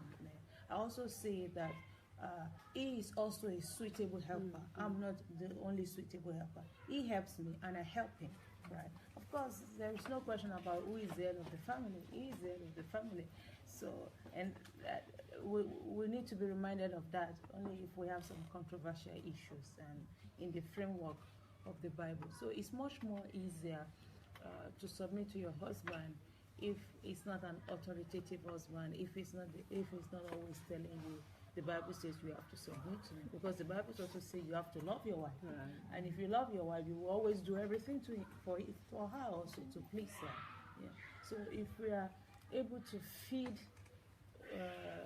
one another well enough, if we are well fed emotionally, spiritually, then the little time we need to find a good compromise. It will not be so painful. There's the few time we need to do it. So I think that will also help in relationship. Okay, it's 8 o'clock. So soon we'll be having the next program. I think it will interest people to know what we have done today, and now we are celebrating the 13th. This is the way we are celebrating. 23rd. The 23rd anniversary. This is the way we are celebrating it. Like I said, for me it's like 3rd anniversary, not 23rd. This is the way we are celebrating it, and personally, I'm very happy that Pastor Bose was in church, so maybe she will tell us what happened in church. But for me, I was at home, and I always try to give out something I think actually it's better for my wife to talk. Yes. How did I celebrate or you want to do? You want to do? Okay. Everyone will share. Okay, so this is how it happens. We woke up and we came into the VIP. As you know, VIP is our meeting room in DSA's house, and he got out, what was the amount? About maybe 20 suits up and down. Yeah. Different colors. You remember them? Yeah, bright, gray, green, black, colorful ones, as you know him, some dark ones, beautiful. designer suits, okay, that he decided to give out. And as I came to understand, this is how he does his anniversary all the time. Each year, he just gives out some suits. So that's how it started.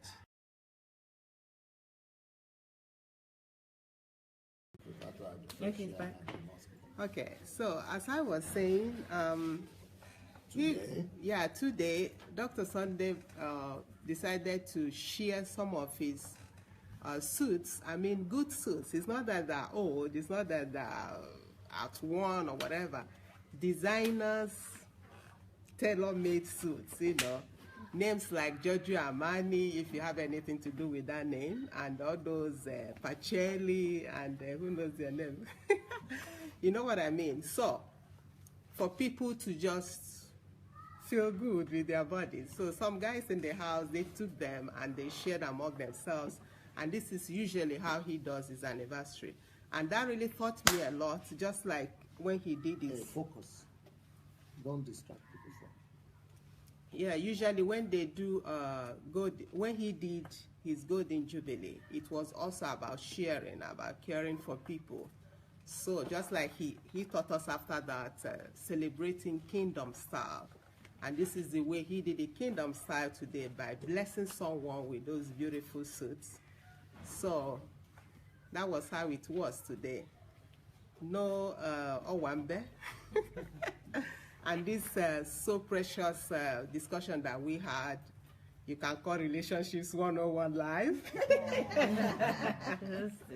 Right from DSA and DB, as I call her, Dr. Bose Adelajja, his princess. That's Dr. Sandey Adelaja's princess. So I don't know where you get such counseling, you know, deep heart talk from a couple that have lived for more than 23 years.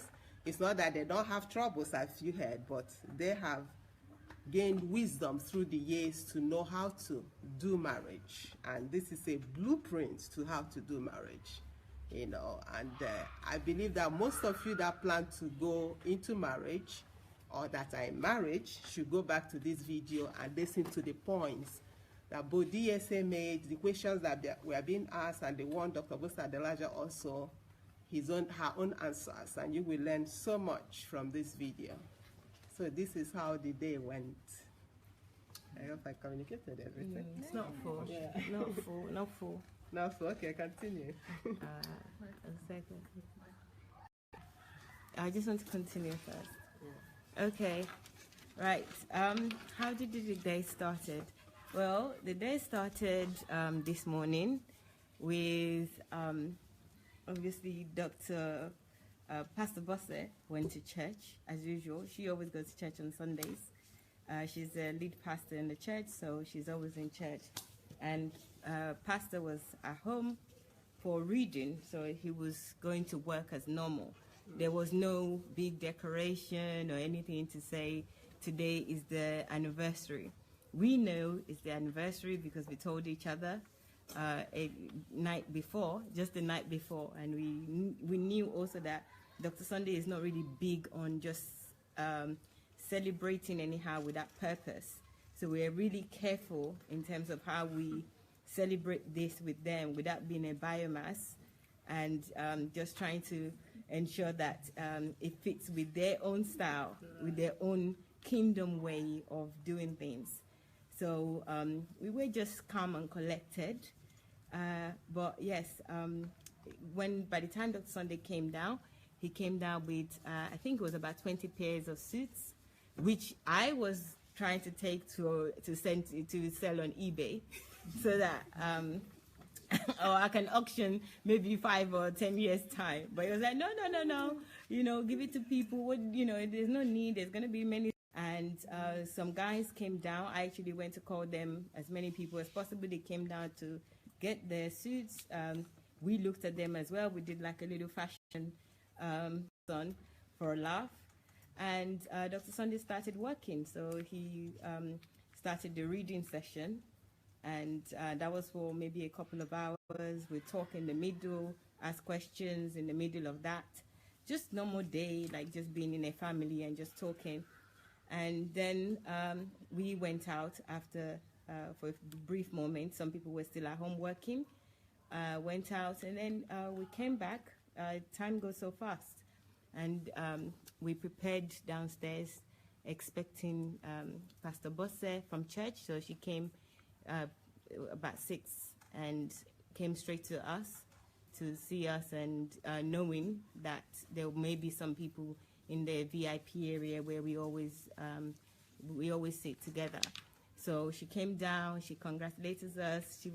We were supposed to be congratulating her, but she was going around and, you know, hugging us and welcoming people. And we all sat together, and Pastor Bose started to entertain us in terms of answering our questions and engaging us. So I turned the camera on, and we started this video broadcast. And Pastor Bose, I want to call her Dr. Bose, that's amazing. Pastor Bose was so engaging, asking questions. She came in the mindset for me of wanting to serve, that this is our anniversary. My mindset was, it's their day, we should celebrate them, because, you know, I came from the world where you have to, other people have to celebrate you all the time.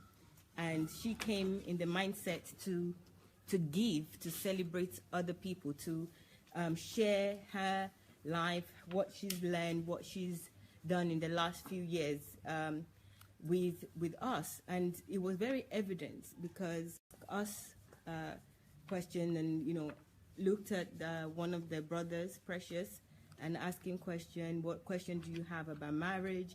It's almost like they will how we started this. And then Dr. Sandei was also serving he was on the phone, and eventually he came to us and joined, and then moved us from the room with no mosquitoes outside to mosquitoes. Yeah, but you see, this is marriage here, and Pastor Bose said, but with fresh air. So, you know, Pastor Bose said, so everyone, we just complied, and even that was a lesson for me, because I, for one, this is where I'm going with all this actually. I, for one, I really appreciate Pastor Bose, and also, obviously, I don't need to say, but I would say I also appreciate Pastor Sandei himself, Dr. Sandei. I saw Pastor Bose speak once during the live broadcast. I think it was around Christmas, and the whole family were talking, and the children were speaking, and then Pastor Bose came and spoke. I was actually telling Queen Nikki today, and immediately I just saw her as a personality. I don't need to be told that she's a personality, but you know, I've always seen wives of pastors and leaders to be like lost, and always just like an attachment rather than a whole themselves. And immediately when she started speaking, she was very calmly spoken. I know Dr. Sandei speaks very highly of her, and I know for Dr. Sandei to be able to do what he does, laugh the way that he laughs, he must have a very, very good wife. But to actually see Pastor Bose and the way she spoke so calmly, there were questions that were thrown at her from the live broadcast, and people were just saying different things, but we had a topic, and she stuck to the topic. She said that this is what this is about. She was very stern. You know, I was just so in love with her, looking at her from my screen in London in my room. And I said, this is a real woman, and this is a real wife. This is a real person, you know, because I don't see that. It's usually they just blindly, or, you know, maybe I don't even know what word would be. You know, submission is good, but the submission is almost like unreal, like a fake type of submission that I see. But this was just a real person, a strong person. The strength I saw was from inside, inner strength. And she was speaking, she said what she wanted to say, she answered the question, you know, she was in an entity on her own. And I just so admired her, and that was the first time that I saw a real marriage. You know, of course, my parents are married, they're much older parents.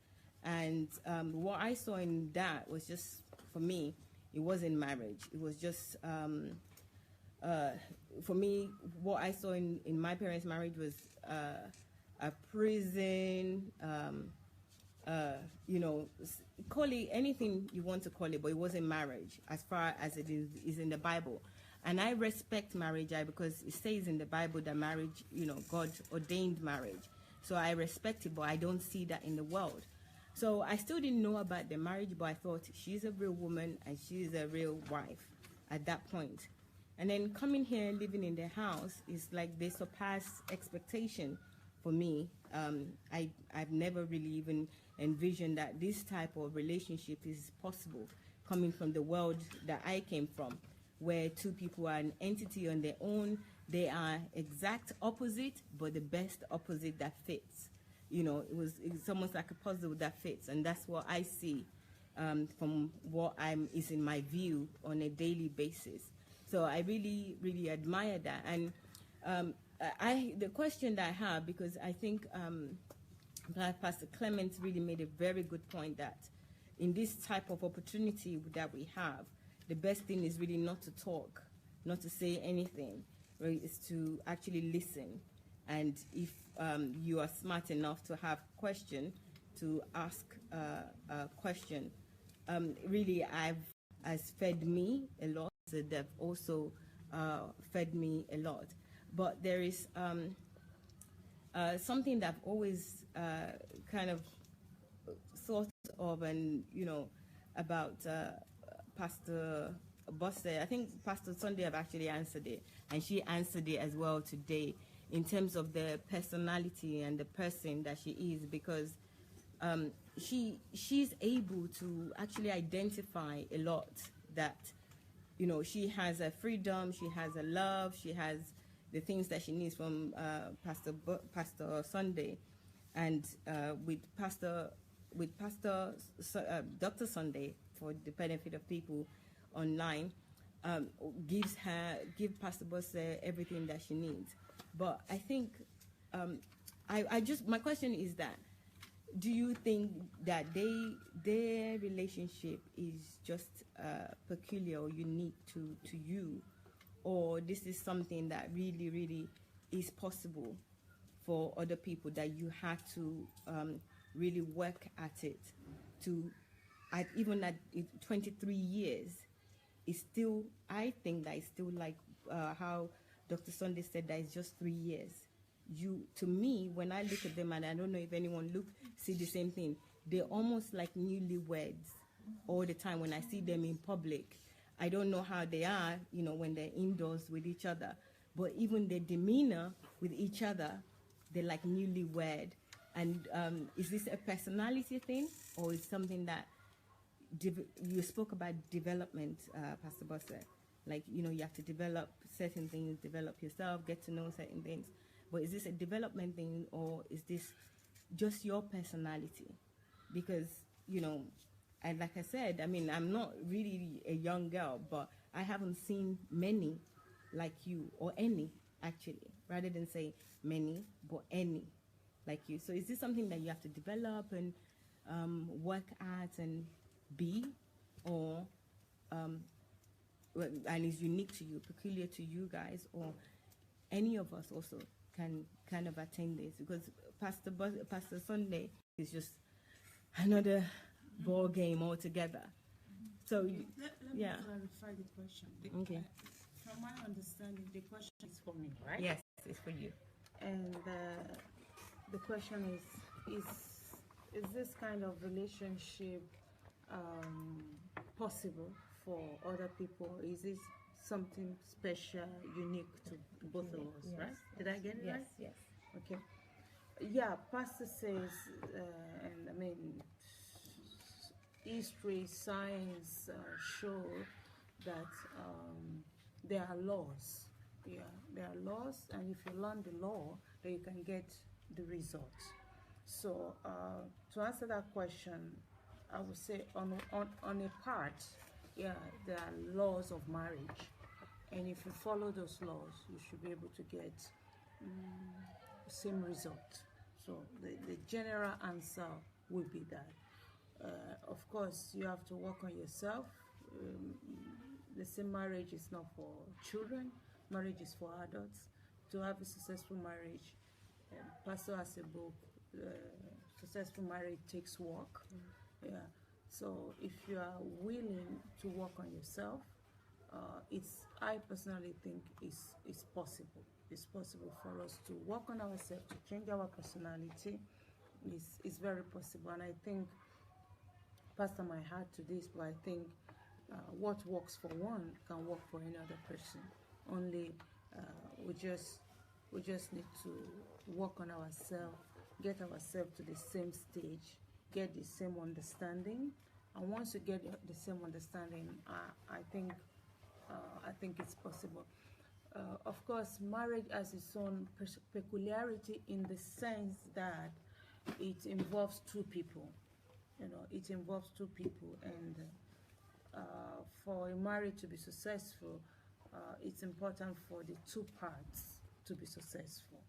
So that is why, like marrying a person of the same belief, you know, the person of the same caliber, values, mind really matters in having a successful marriage. It's very important. So once you get that right, and both of them are ready to work, and both of them are ready to follow the law of marriage, and you know, I think it's possible.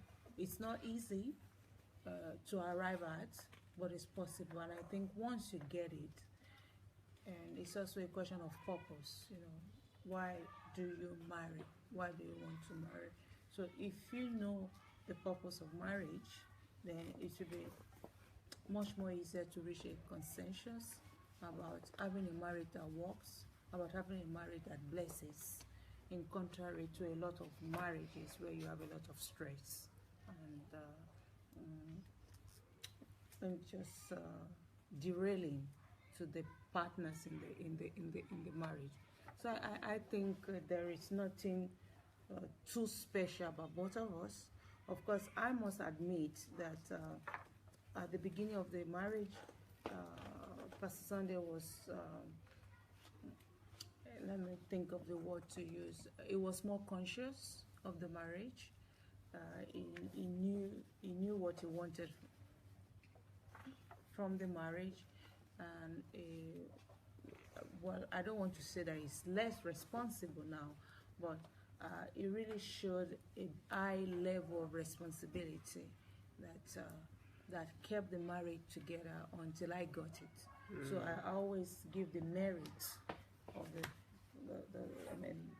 the first years of the marriage to him until I got a better glimpse of how to create a better marriage. So it was really there at the foundation of the marriage until we got things smooth, and I think both of us are working on it. But let's see what you will want to add to that. Yeah, you know, the laws that life is predictable has two aspects to it. The fact that if you know the laws of marriage and you observe the laws, then you can get the same result. But the reason why for you to get the same result, you must be willing to pay the price of discipline and the price of change. So it's not enough to know the laws. You can know the laws, but if you don't pay the price, then you will still not get the same result. So that's why I believe that 50% of people are not even supposed to marry, because marriage is too serious for most people that I see. People who don't even have success in real life, to be successful in marriage is almost unreal. You are just going to be putting each other into trouble.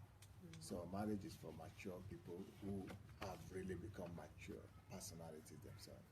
Once you have become grown up, you are no more a biomasses, but you have become a personality, and your partner is a personality too.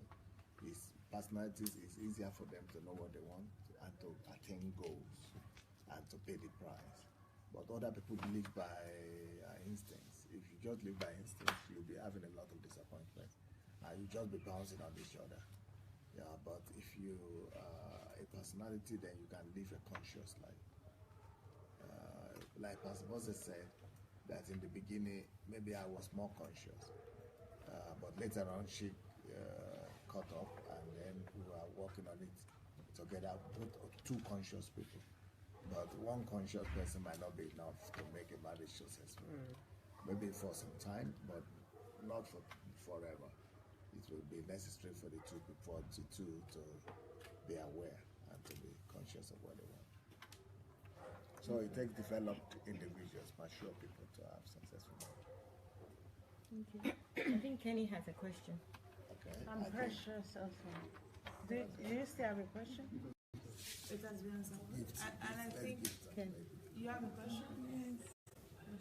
Please, right, so. Thank you so much, sir, and ma'am, for this great opportunity. Like Maiwa was saying, and Julie, I think I came from a more scattered home and a more prison.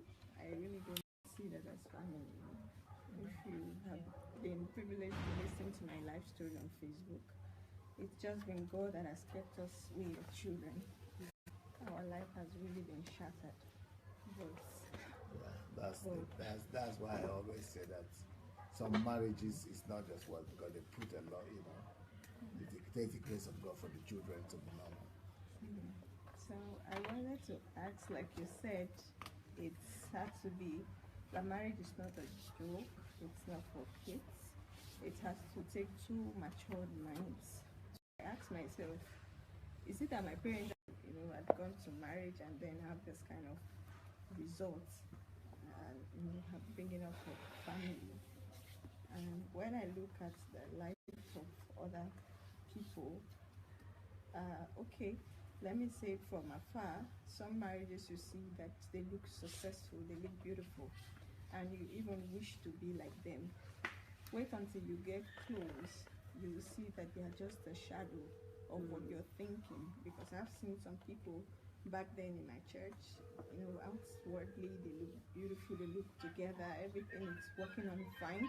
You feel like, oh, this is the best marriage you even wish for yourself as a young girl. But really coming close to them as persons, you just discover that this is all pretense outside because it's in the church. So everybody cover up. There's this sweetheart thing, there's this love and this bug, and everybody is being carried along. And you are, as a single girl, you're sitting, or as a guy, you're just giving them thumbs up, saying, wow, what a sweet home. But right behind the scene, there's much more that you cannot imagine. So I got to love to observe, even though I ask questions as much as I can. But I tried to go closer to some families. I discovered that even with the wealth, there was still a lot missing in the family. And then I was looking for a perfect home. I said, Jesus, is it so impossible to get a really perfect home? Because my home was even much more worse than what I'm seeing.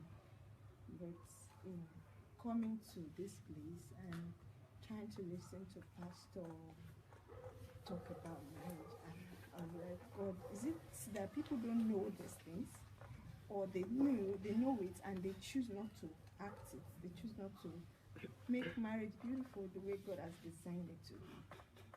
So I, as you said, I just asked. I'm trying to, as you're talking, I'm trying to, recollect. I'm trying to ask myself some questions. Is it that they are not matured enough to go into marriage, or something else? I don't know. Of course, it is obvious. If you have listened to the series I did on marriage and on family, what men need to know before they marry and what women need to know before they marry. How many people do you know that know those things? Maybe less than 1%. So, and how many people do you know, your parents, for example, before they marry? How many books did they read? How many preparations did they go through? I have over 200 hours of teaching just on this topic. So how many hours of teaching did they go through? Of course they didn't. Everybody just married because they are mature, or time has come, or they have emotions for each other. It's the instinct.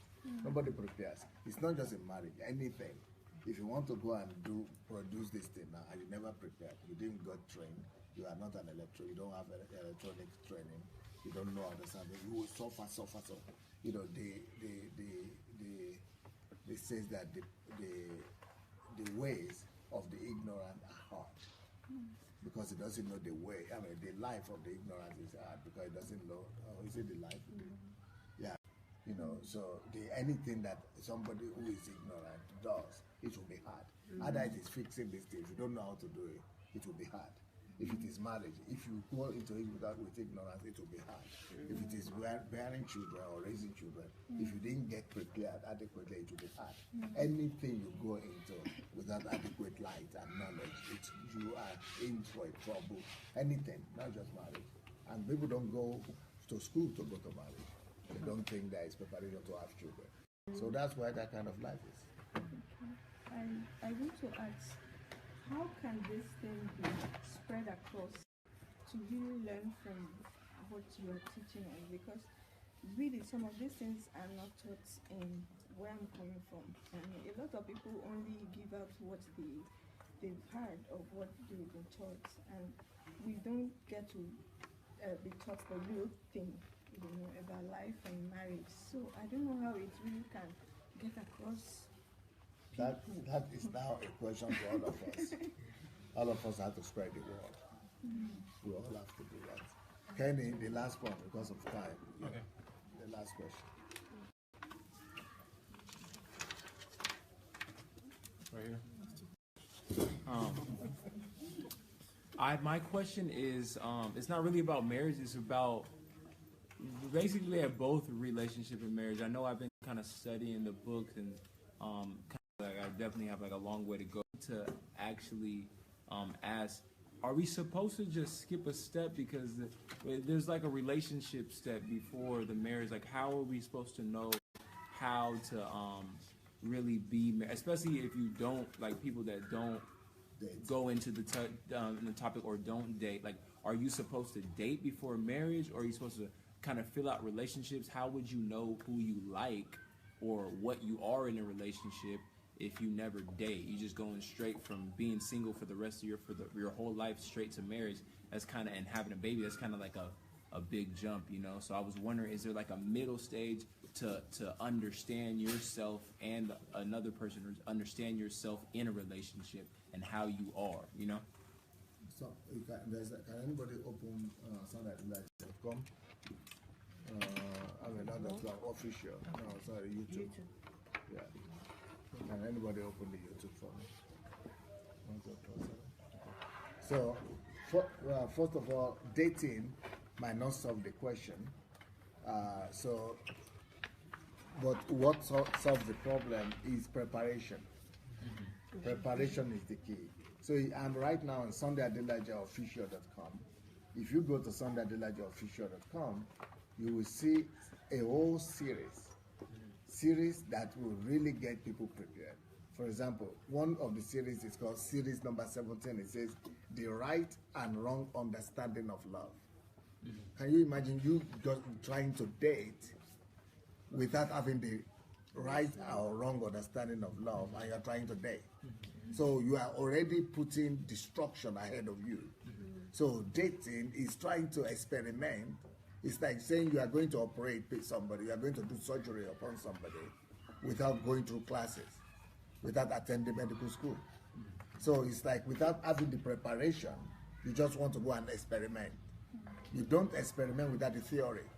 You only experiment after the theory. So dating doesn't teach you what you need to know to get you prepared. Dating doesn't get you prepared. You get prepared before you won't start dating. So that's just one series, series 17, The Right and Wrong Understanding of Love. Then we have series number 18, What a Man Must Know Before Marriage.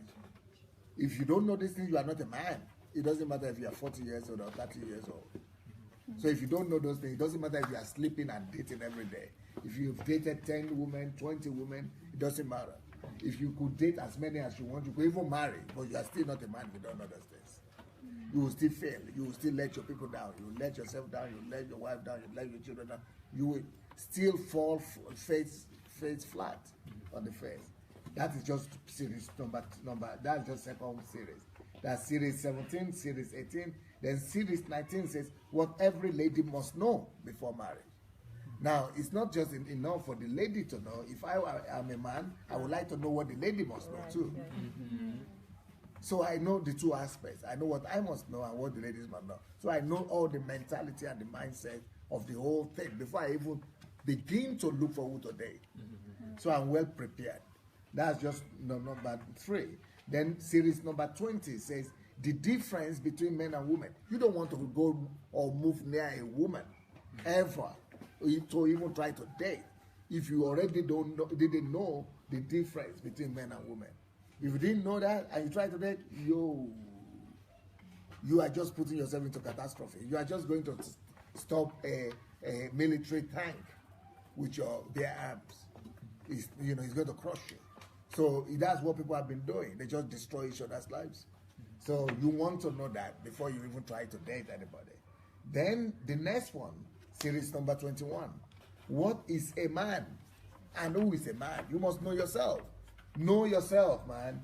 Know yourself before you even try to know another person. So that's just another series. So all this, then another one is what men expect from their wives. Then you want to know that definitely before you approach a lady.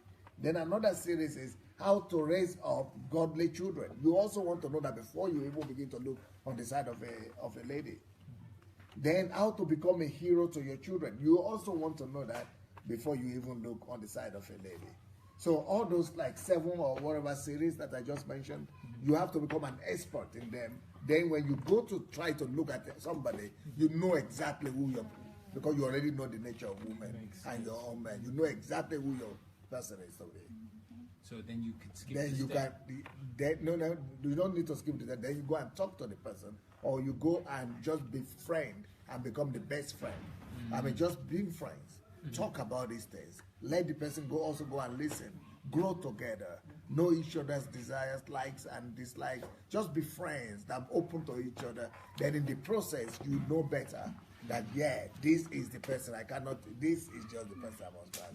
Then you go ahead and start a relationship of dating or engagement or whatever.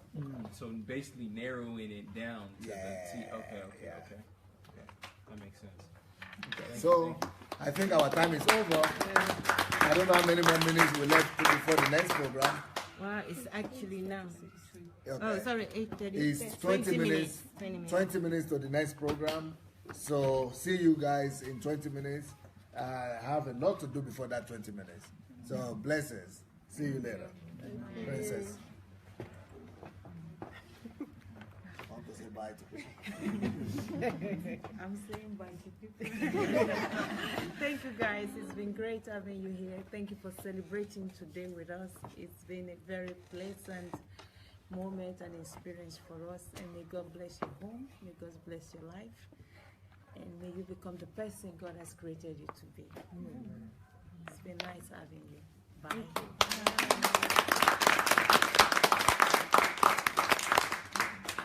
Okay.